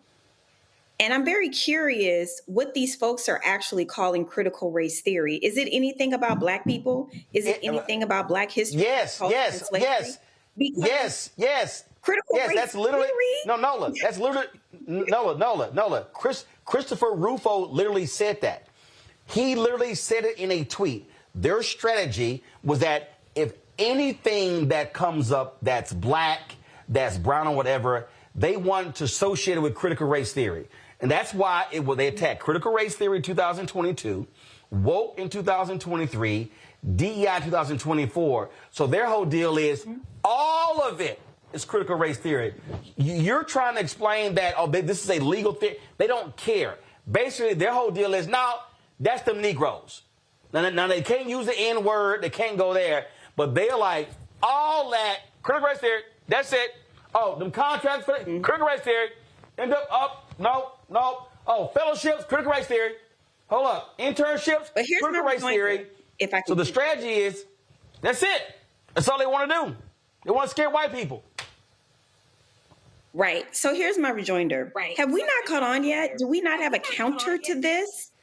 Because you just laid out the different. You just laid out a timeline. You know, CRT, DEI. But that is the counter. But white folks don't want to deal with it.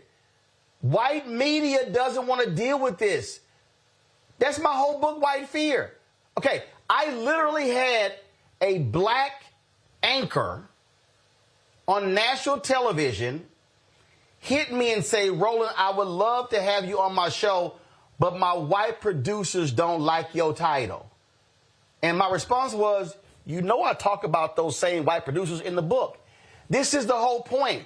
I have been personally emailing a couple of white hosts on mainstream television.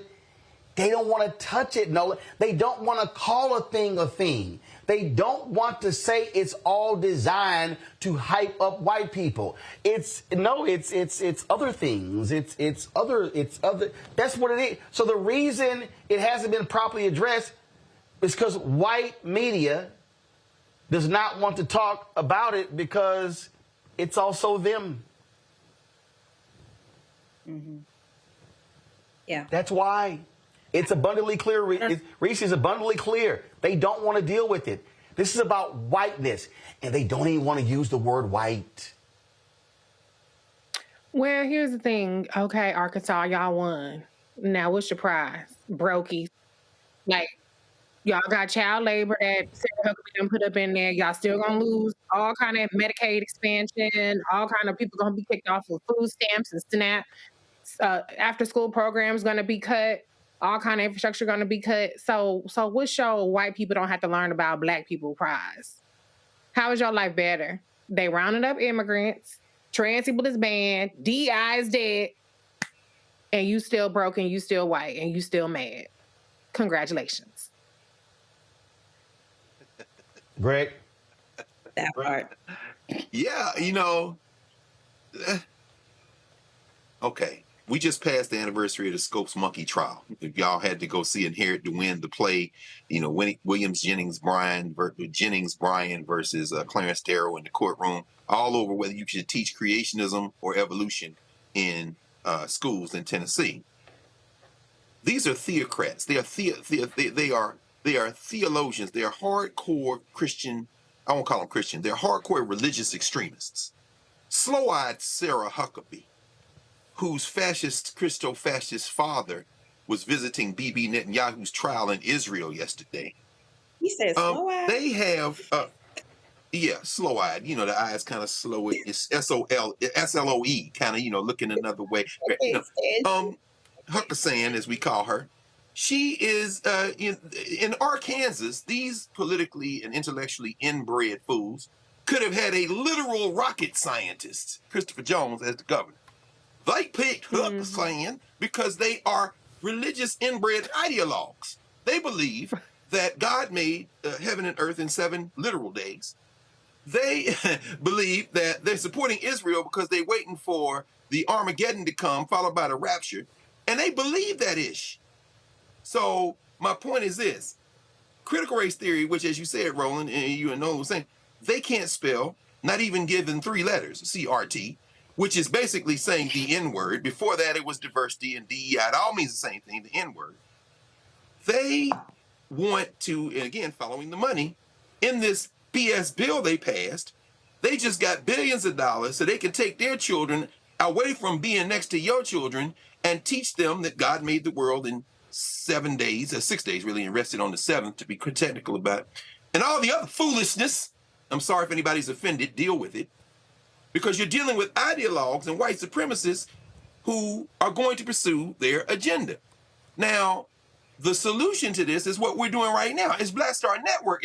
It's moving forward with self-determining platforms that are very clear, pour clean glasses of water, and have us in real dialogue that will allow us to act collectively. This, as we hear news today, is reported in Variety that CBS is shutting down Stephen Colbert's show in May, and now they shaky worried about Jon Stewart after they wouldn't give Roy Wood the job at Comedy Central. Why? Follow the money. Skydance Media is slated to acquire Paramount, and the guy David Ellison, who leads Skydance, is infatuated, it appears, with Donald Trump. These ideologues have megaphones, and they continue to curate the electorate they need by propagandizing them. And in Arkansas, it's inbred Christian nationalists. Our solution is to have our own platforms where we continue to have work like this and roll over these people politically like the sea. Stop trying to talk with them because they are worried about something completely different than what you worried about. And see, here's the thing. To understand the state of mind, I saw this clip. This is Bill Maher talking to John Leguizamo. Okay? This right here says all you need to understand. How even so-called liberal white people like Bill Maher, just listen to this bullshit. Say, is he a racist or not? He's an 80-year-old, or soon to be a year away from 80-year-old guy whose father was a virulent racist. Oh, yeah. And he marched with the KKK. His father was arrested. His father was definitely a racist. And his grandfather was a pimp? Like, of the times. Like, the people are a product of their times. He is a product of his but some of us overcome our times. Yeah, exactly. That is absolutely true. He hasn't overcome that. That is true and fair to say. But he's not on the level of racism that Stephen Miller is. No, nobody's at the level of Stephen Miller's racism, and who's the architect of all this mass deportation. Grew up here in Santa Monica with Latinos, and I guess they bullied him, and he's got a chip on his shoulder over that. See, here's why I crack up with, he's a product of his times. I'm sorry, were there no non-racists when Trump was born? I mean, I love it when they say the same thing about the period of slavery in the country. I'm sorry. Do anybody remember who this guy is? I mean, I don't know, maybe, but I'm just kind of saying, this guy right here, name is John Brown. I guess he wasn't a product of his time. I guess, Greg, there were no white abolitionists. I guess there were no members of churches who said this thing is wrong. I guess there were no white people who met in the office of William Trotter's The Guardian in Boston when they created the Niagara movement, which actually led to the creation of the NAACP. I guess those white people were not living in the same time as Trump's dad. So to Bill Maher, no. We can excuse the racism because, he's a man of his time. Yeah. Well, Bill Maher has been a soft white nationalist. It's funny, isn't it, Roland? It's funny, isn't it, y'all, how when these folk, and I give Donald Trump this, absolutely. He has an eye for the type of visual you need to rally your troops. The people he has curated around him absolutely came from central casting if you're talking about a hillbilly horde. As Bill Maher ages, he looks more and more like his politics. He should be sitting somewhere on a couch, on a veranda in Miami Beach, with unvarnished racism coming out of his mouth, because he's a soft white nationalist, and he's always been. As his sunglasses are getting a little darker, at some point the N-word will be used a lot more freely. And John Leguizamo, who has had politics that have been decent at some point, but at other points, his kind of white adjacent Latinx identity has allowed him access into the periphery of some things. It's quite to be expected that they would dance around the issue. But ain't nobody gonna deal with what you're dealing with, Roland, which is why you had to build your own network. John Brown was in Kansas. In Arkansas, they had something called arsenic. What was that? That was Arkansas SNCC, which had white folk in it. They fly in the face of the very type of solidarity politics that prevailed in the civil rights movement, that said we're going to put working class interests together, that led to the rise of the Rainbow Coalition, whether you want to call it with Fred Hampton in Chicago or Jesse Jackson and Push in the wake of Operation Breadbasket, as you have walked us through countless times. But ultimately, it all comes down to this. Bill Maher still has a show on HBO with increasingly fewer viewers. You get rid of Colbert, you might get rid of Jon Stewart, but guess what? More people right now are watching Gil's Arena, watching basketball talking shows. Stephen A. Smith then signed another $11 trillion contract with Sirius while he's vomiting all over the airwaves. And in all of that noise, you got a few people punching. You got you punching Black Star Network.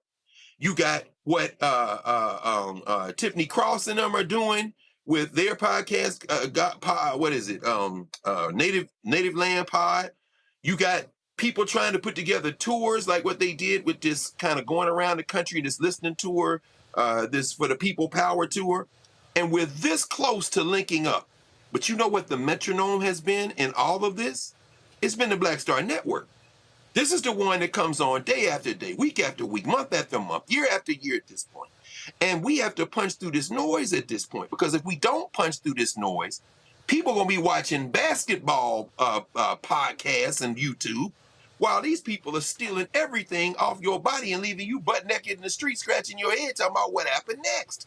But the ideologues are clear. We have to be clear. We just got to continue to remain focused. I love this here. This is this cracks me up. Nola, you have to go. You can comment on this and then go ahead and bounce. He was a man of his time. Fred Trump, Donald Trump's dad, was born in 1905. This white guy I'm about to show right now, he was born in 1911. I'm sorry, his name is Hubert Humphrey. Born same time. Nola had to go. I appreciate that. Reese, born around the same time, but civil rights believer, significant advocate. So I love this. He was a product of his time, as if there were no white folks then who were not violent, racist, and who, against Bill Maher, all white people marched for the Klan. Yay! Well, this is a thing where people like to do, where they like to normalize and sanitize white nationalism and racism. First of all, it's fuck Bill Maher. He ain't shit. So, of course, he's going to side with Donald Trump, because on any given day, he sounds just like him. So I don't do this thing with white people who try to gaslight you about racism and try to act like they don't know what it is when they know damn well what it is. You just don't give a damn. But instead of saying, I don't give a damn about racism, you got to sit up there and try to act like you're educating or you're schooling people on what it is. Go to hell, Bill Maher. I mean, I just sit here and just laugh when these idiots do that. All right, y'all, we got to bounce. Nola wanted to do this, but I'm going to go ahead and do it. Folks, on July 17th, Nola and Katie Fang, that's, of course, today. They're going to be honoring John Lewis right here. If you go to momsrising.org with the Persist Network, so they're doing this right now. So that's where she is headed. So you can check out Katie Fang and Dr. Nola Haynes as they honor the late Congressman John Lewis. And so, again, momsrising.org and on the Persist Network, so check it out. All right, folks, that's it. Let me thank Nola, let me thank Reese, let me thank Greg for being on today's show. Appreciate that. Tomorrow, folks, I'm broadcasting live from Philadelphia, the site of the Alpha Phi Alpha Fraternity Incorporated National Convention. So we will be on the ground there. Looking forward to being in Philadelphia. So can't wait. And so we're good to see the brothers there. All right, y'all, that's it for us today. I got to bounce, but don't forget, if you want to support the work that we do, join our Bring the Funk fan club. You want to give via Cash App, please do so. Here's the Stripe QR code. You can give via Cash App via this. You can use the Stripe QR code for credit cards as well. Checks and money order and make them payable to Roland Martin Unfiltered. Send to P.O. Box 57196, Washington, D.C., 20037-0196. Download the Black Star Network app, Apple phone, Apple TV, Android TV, Roku, Amazon Fire TV, Xbox One, Samsung Smart TV. Be sure to get my book, White Fear, How the Browning of America is Making White Folks Lose Their Minds. Available at bookstores nationwide. Get the audio version I read on Audible. Folks, don't forget, you can also, before you do that, you can get our gear. Get our Roland Martin Unfiltered gear, mugs, hats, T-shirts, all that good stuff. Go to shopblackstarnetwork.com. Come to my iPad, please. You'll see it right here. If you go to the website, you're going to see all of our stuff right here. It's called the Unfiltered Collection. And so you see everything there. We got hats, all kinds of stuff. That's on the website, so you will see it. In addition to, you go to shop.blackstarnetwork.com. These are all the black-owned products that we carry on the website as well. So we want y'all to do that as well. So check it out. Get our products and get these other black-owned products right here at shopblackstarnetwork.com. Don't forget, you can also download the app Fanbase.